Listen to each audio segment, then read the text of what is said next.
Meanwhile, world leaders have reacted to the coordinated explosions that tore through crowds of people at Kabul airport.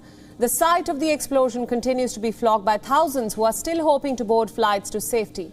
US President Joe Biden had repeatedly cited the threat of terrorist attacks against civilians and US service members. Biden held to the plan, despite intense pressure to extend the Tuesday deadline. Following the blast, Biden had promised to avenge these deaths. The situation on the ground is still evolving, and I'm constantly being updated.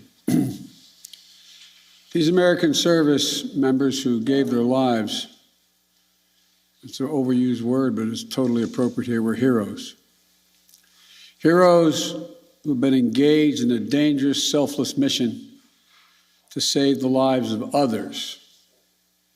They're a part of an airlift, an evacuation effort unlike any seen in history, with more than 100,000 American citizens, American partners, Afghans who helped us, and others taken to safety in the last 11 days.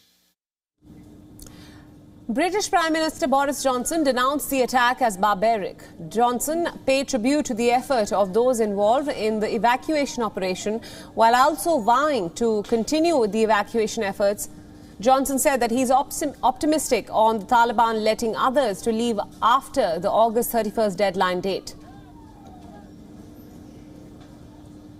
Well, I've just chaired a COBRA, and the conclusion is that we're able to continue with the programme in the way that we've been running it according to the timetable that we've got, and that's what we're going to do, because the overwhelming majority of those who are eligible have now been extracted from Afghanistan, and we'll work flat out. The military, the Foreign Office teams, the Home Office team, Border Force teams are there, getting people through as fast as they can still, and we're going to keep going up until the last moment. French President Emmanuel Macron also pledged to see the evacuations through to the end. Canadian Prime Minister Justin Trudeau also pledged to work with partners to resettle Afghan refugees in his country.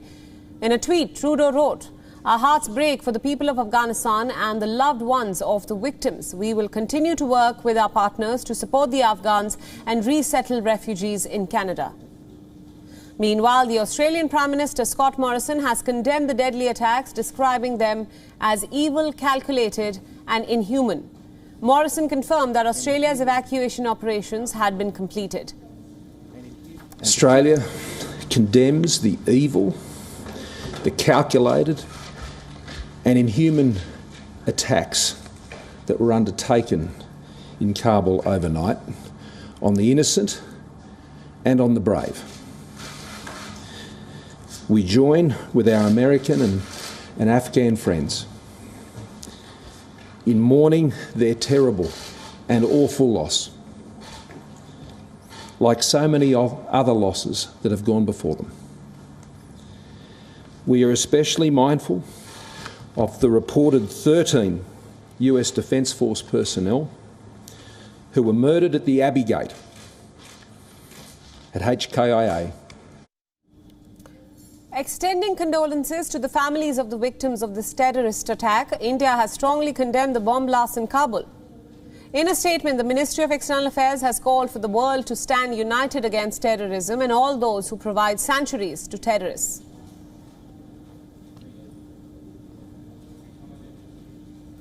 WION World is now available in your country. Download the app now and get all the news updates on the move.